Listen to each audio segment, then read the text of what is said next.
waddanka innaga askale dadkuna waa dadkeenni waa inaynu ka dhiidhinaa waxa jira xaaladda waddanku uu ku jirana waa inaan qiimeyn ku samayno waddanka waa inaan la soconnaa oo waddanka xaaladaha isbeddelka ee waddanku uu gelayo aan qayb ka ahaanaa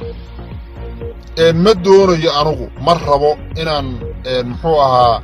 aan cid gaara ku xadgudbo laakiin waxaan rabaa inaan sheegay reality-ga dhabtee meesha yaalla inaynu musuq iyo been isku difaacnay macna inooma samaynayso laakiin waxaa macna inoo samaynaya inaynu waddaniyadda midnimada waxqabadka wada qabsiga walaalnimada horumarinta dawladnimada maarta isla jaanqaad inaynu samaynaa taas ayna anfacaysa waxaan leeyahay markaa muxuu ahaa maxaabiistaas dhibaatada lagu hayo ama mid federaal ku xidhan ha noqoto ama mid deegaan ku xidhan ha noqotee iyagana ma yeelayno oo waxaan leenahay maxaabiista waa in ay cadaalad helaan dhammaantood taasaan leenahay waxaan u soo noqonayaa xaaladaha hadda ugu dambeeyey ee deegaanka iyo guud ahaanba waddanku isbeddel baa ka socda shirar baa lagu jiraa isbeddel baa socda isbeddelka waa in laga qayb qaataa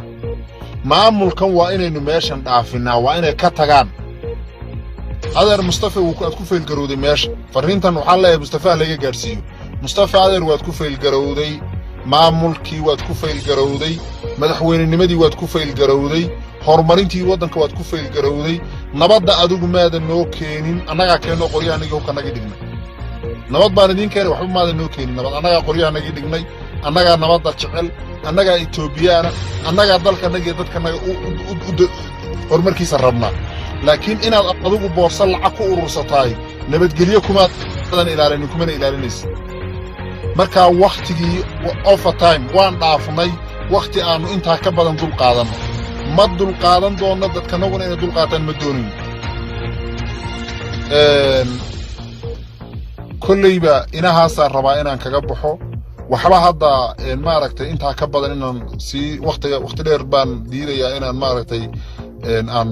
intaasaan rabaa inaan ku soo koobo caawa laakiin insha allah hadduu ilaahay yidhaahdo waan ka hadli doonaa habeen kastaba ilaa inta aynu nimanka mujrimiinta ah ee khaa'imiinta ah ee khaa'inul wadannada ah ee hantidii ummadda baca boorsooyinka ku gurtay ee dadkanaga isnacibaysiiyey iyagu iska hor keenay cadaalad la'aanta iyo musuq iyo corruptionka ku dhaqmaya ilaa inta aan kursiga ka tuurayno kulligood ee aan kuwa ugu sarreeyo mustafa kowka iyo aan soo xidhxidhayno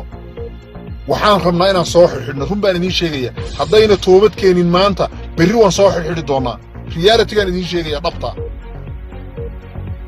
walaalayaal aad baan idiin salaamaya dhammaantiin asalaamu calaykum waraxmatullahi wabarakaatu